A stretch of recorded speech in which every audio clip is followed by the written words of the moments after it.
حضرات کہتے ہیں کہ ہم نے اپنے بچوں کا فیوچر پلان ان کے بچپن سے کیا ہے. ہم نے بھی مائنڈ بنایا ہے کہ اپنے بچے کو ڈاکٹر بنانی ہے تو پھر ہم نے اس کو سائنس کو مضبوط کرنا ہے, اس کا میتھ ہمیں مضبوط کرنا ہے.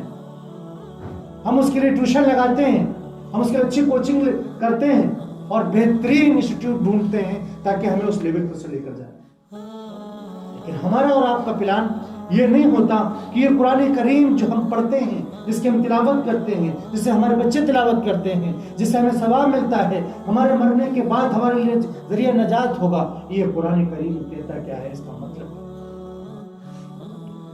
تو یہ سوچنے کا وشے ہے, غور کرنے کا وشے ہے اور عمل کرنے کا تقاضا ہے. اس پر عمل کیا جائے. ہم انشاءاللہ اپنے بچوں کو قرآن کریم کے ساتھ معنی قرآن پر بھی انشاءاللہ توجہ دلائیں گے, اور پہلے خود سے شروع کریں گے. اور اگر ٹائم اللہ نے ہمیں بخشا ہے اور نہیں بخشا ہے تو کوشش کرو کوئی ترتیب شیڈول بناؤ ایسا کہ روز نہ ہو سکے کم سے کم ہفتے میں ایک عالم صاحب کو طے کر لیجئے, اس کے پاس چلے جائیے بچے کو لے کر. اگر نہیں ہے تو اس کو بلا لیجئے, اگر قریب میں کوئی امام ہے, عالم ہے, اس سے معنی قرآن شروع کر دیجئے. کم سے کم وہ صورتیں جو ہم نماز میں پڑھتے ہیں ان کے معنی مطالب ہمیں معلوم ہو جائے. اتحیات ہم لوگ پڑھتے ہیں نا, اتحیات جو ہم پڑھتے ہیں معلوم کیا ہے؟ اگر آپ سے ہم سے پوچھا جائے کہ اللہ کے رسول صلی اللہ علیہ وسلم جب معراج پر گئے تھے, معراج پر اللہ نے اور رسول اللہ نے کیا باتیں کی, ہم لوگ کہیں گے ہم نہیں جانتے, ہمیں نہیں معلوم کہ ہم کیا باتیں کی. لیکن ہمیں معلوم ہے, ہم پڑھتے ہیں اسے ڈیلی, ہر نماز میں پڑھتے ہیں. جو باتیں کی ہیں وہ پڑھتے ہیں, التحیات للہ والصلوات والطیبات, السلام علیک ایھا النبی. یہی باتیں ہیں. اللہ کے رسول کہتے ہیں کہ اے اللہ, میری ہر طرح کی عبادات تیرے لیے, خلاصہ تیرے لیے ہیں. اور اللہ کیا کہتے ہیں, السلام علیک یا ایھا النبی, تم پر سلامتی ہو اے میرے نبی. یہ چیزیں ہیں, بس تھوڑا سا ہمیں غور کرنا ہوگا انشاءاللہ. تو جن چیزوں کو ہم نمازوں میں پڑھتے ہیں ان چیزوں کو انشاءاللہ ہم جاننے کی کوشش کریں. ہم سب یہاں ایجوکیٹڈ لوگ بیٹھے ہوئے ہیں, ہم سب یہاں پڑھے لکھے طبقے سے تعلق رکھتے ہیں. ہماری سوسائٹی سب علم والی سوسائٹی کہلاتی ہے. اس سوسائٹی میں اگر ہم علم سے پورے رہ گئے اور اسلامی علم سے پورے رہ گئے, ایک وہ الگ مسئلہ ہے فقہ کیا کہتی ہے. اب مسلم مسائل ایک الگ چیز ہے, اس کے لیے باقاعدہ عالمیت کا کورس ہوتا ہے, افتاء ہوتا ہے, فضیلت ہوتی ہے, تخصص ہوتا ہے, اس میں بہت سی ڈگریاں ہیں, وہ ایک الگ مقام ہے. لیکن ہمیں بیسک تو معلوم ہونی چاہیے. طلب العلم فریضۃ علی کل مسلم ومسلمہ, کہ ہر مسلمان پر اتنا علم حاصل کر لینا ضروری ہے کہ اسے بات کا پتہ چل جائے کہ حرام کیا ہے اور حلال کیا ہے. یعنی بیسک معلومات اس کو ہونی چاہیے.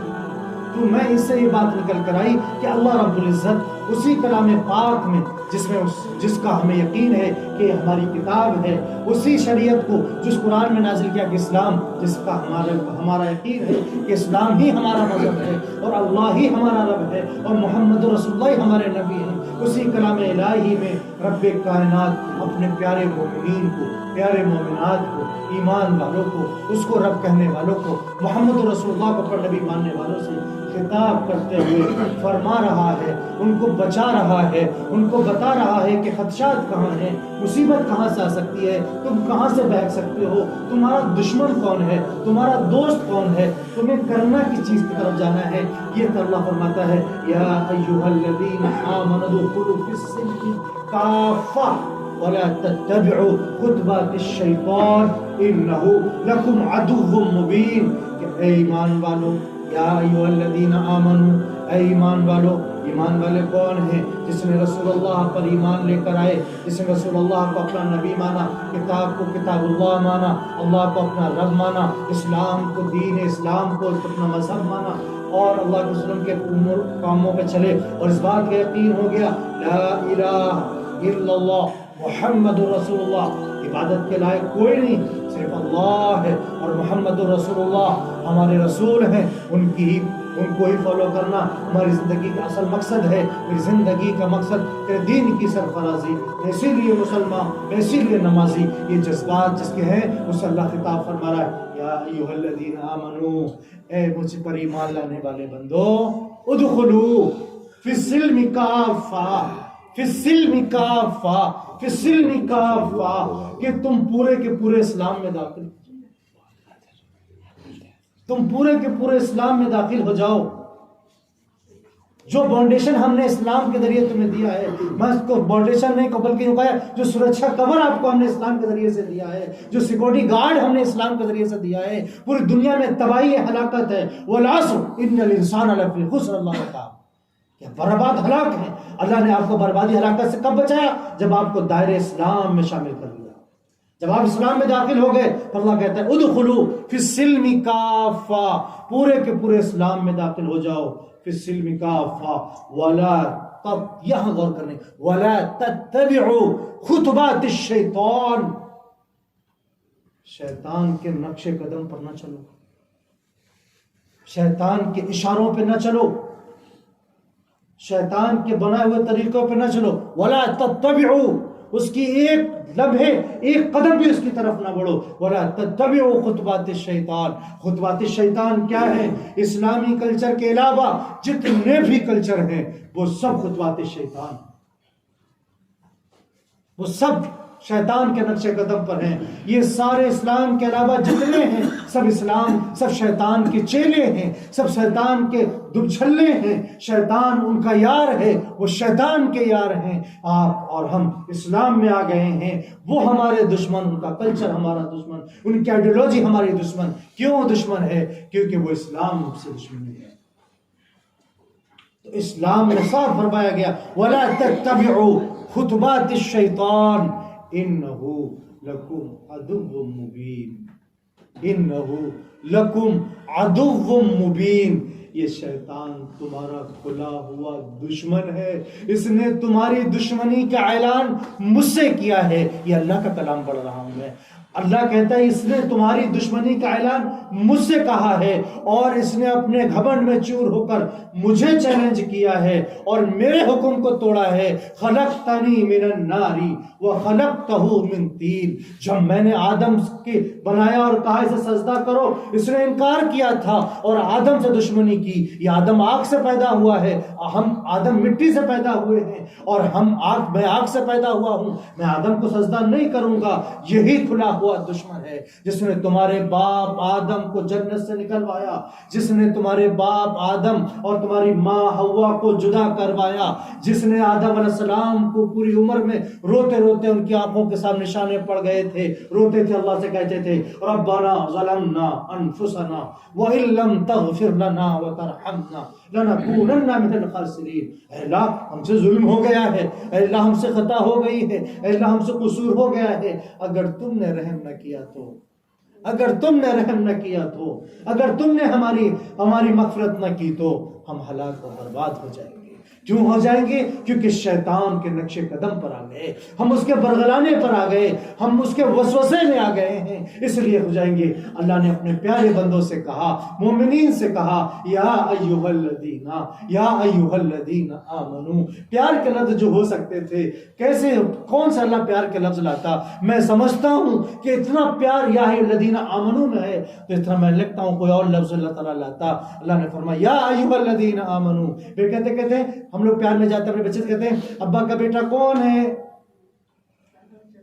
ابا کی بیٹی کون ہے، ایسے کرتے ہیں، ابا کو کون پیار کرتا ہے، اس طرح کی باتیں، ابا کو کون مانتا ہے، اس طرح کے ہم لوگ بچوں میں ایک فرینڈلی بات کرتے ہیں اپنے بچوں میں جاتے ہیں۔ ایسے ہی کہا ہے اے ایمان والو، مجھے اللہ ماننے والا کون ہے، مجھے اللہ کہنے والا کون ہے، محمد رسول اللہ کو رسول کہنے والا کون ہے؟ جو ہے وہ سن لے کہ تم میرے دائرے اسلام میں آ جاؤ اور شیطان کی پیروی بالکل نہ کرو، کیونکہ شیطان تمہارا کھلا ہوا دشمن۔ اب ہم دیکھ سکتے ہیں کہ ہمارے بچوں اور ہم کس روش پہ جا رہے ہیں، کس پگڈنڈی پہ ہم نکل گئے ہیں۔ یا ہم اس پگڈنڈی پر ہیں جو سیدھا راستہ دوزخ کی طرف جا رہا ہے، تو اللہ کے لیے ہمیں واپس آنا ہے، بلکہ اپنے لیے واپس آنا ہے اور اس کے نقش قدم سے بچ جانا ہے، اور اسلام میں کوئی ملاوٹ نہیں کرنی ہم کو، عقیدہ توحید میں کوئی ملاوٹ نہیں کرنی ہے۔ ہمارا عقیدہ ہے اللہ رازق، اللہ خالق، اللہ مالک، اللہ سب کچھ ہے، اسی کے بنائے ہوئے سارے لوگ ہیں، وہ خالق ہے اور ہم مخلوق ہیں، وہ ہم عابد ہے وہ معبود ہے، وہ مالک ہیں، مملوک ہیں، اسی کے قدر اور قدرت میں سب کچھ ہے، ہماری قدرت میں کچھ بھی نہیں ہے، کچھ بھی نہیں ہے، کچھ بھی نہیں ہے۔ کون نہیں چاہتا کہ ہمارے پاس گاڑی ہو، کون نہیں چاہتا ہمارے پاس بنگلہ ہو، کون نہیں چاہتا ہم پارکوں میں ٹہلیں، سب چاہتے ہیں، کوئی نہیں ہے جو نہیں چاہتا ہم نہ ٹہلیں، لیکن نہیں، اللہ رازق ہے، اللہ رزق دے گا اللہ کی توفیق سے۔ اور یاد رکھنا میرے بھائی، کسی کی دولت دیکھ کے چلو مت، کیونکہ اللہ نے اسے عطا فرمایا ہے۔ اپنی غریبی میں افسوس مت کرو، اللہ نے تمہارے لیے یہ حال پسند فرمایا ہے۔ اللہ تو جس حال میں رکھے، اے اللہ ہم خوش ہیں۔ رسول اللہ صلی اللہ علیہ وسلم کیا فرمایا؟ کیا چاہتے ہو یا رسول اللہ؟ اللہ نے فرمایا، میرے نبی نے فرمایا، اے میرے رب، میں چاہتا ہوں کہ میں ایک ٹائم کھاؤں تیرا شکر ادا کروں، ایک ٹائم بھوکا رہوں تاکہ میں صبر کروں۔ میرے بھائیوں، جب تنگیاں آئیں صبر کرو، اللہ سے کہو اللہ تو اس حال میں میرے راضی ہے تو میں بھی راضی ہوں۔ جب اللہ تمہیں دے تو پھر سے اللہ سے کہو اللہ تو نے ہمیں نوازا ہے اور جو تینوں حکم دیا ہے اسے ہم پورا کر رہے ہیں، اللہ تو اس میں راضی ہے تو اللہ ہم بھی راضی ہیں۔ اے اللہ اگر اس دولت کے ساتھ تو راضی نہیں تو ہمیں یہ دولت نہیں چاہیے، اے اللہ یہ غریبی کے ساتھ تو راضی نہیں تو ہمیں یہ غریبی نہیں چاہیے۔ یہ ہمارا یقین بن جائے انشاءاللہ، پریشانیاں دور ہو جائیں گی، حسد، جلن، سازش، بکاری، عیاری کا سلسلہ ختم ہو جائے گا، اگر یہ ہمارے اندر جذبہ پیدا ہو جائے انشاءاللہ۔ صحابہ میں آپ کبھی نہیں دیکھا حضرت عمر، حضرت عثمان غنی رضی اللہ تعالیٰ عنہ، غنی کا لفظ ملا۔ حضرت ابو بکر بہت مالدار نہیں تھے، حضرت ابو بکر بہت مالدار نہیں تھے، میڈیم کلاس کے لوگوں میں ان کا شمار ہوتا تھا، لیکن ان کا سب کچھ لگا دیتے تھے، اور وہ سب کچھ لگا دے اور حضرت عثمان اتنا سا لگا دے ابو بکر کے مال پر بھاری ہو جائے، لیکن اللہ نیت دیکھتا تھا وہاں۔